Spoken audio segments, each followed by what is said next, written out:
Welcome to 2-Minute Tips to Thrive at 2. This is the last day of financial fitness, and this is Education Day.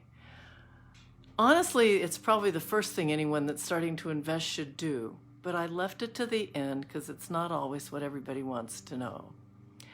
I really think even those of us that have been investing, I was a certified financial planner for almost 30 years, need to go back every so often and see what's out there. See what the fees are and what new ways to do things exist. Some of the great places in Denver, Colorado, Colorado Free University has some good education on financial, and so does the University of Denver. I really suggest you look at someone who's not there teaching so they can sell you something. Now, I had a license and I sold and I taught, but I didn't try to sell the people in my class. Look for someone like that.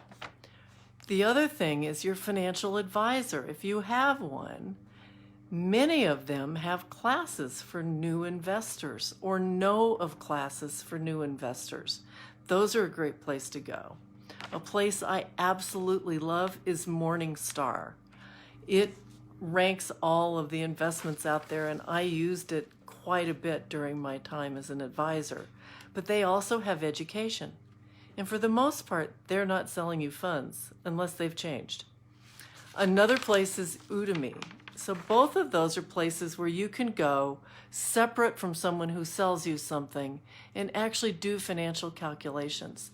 And I used to tell people that didn't want an advisor, use 3 or 4 different programs, figure out all your assets, figure out how much money you need a month, make all those things consistent, and run that through 3 or 4 or 5 or 6 of the free online systems.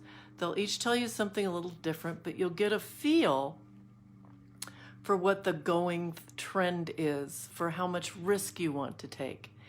That's the hardest thing, because you want the fund that pays the most, but it's usually the one with the most risk. I used to have fun with my money magazines. I would have this year's money magazine, best fund of the year, highest earner. Guess who was almost in the bottom next year?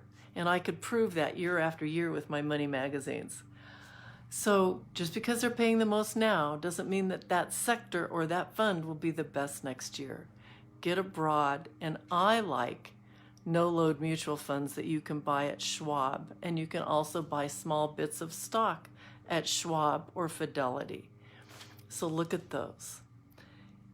And when you have questions, find someone who really wants to advise you on how to be safe and think for the long term. Remember, we're not buying the farm just because it has water.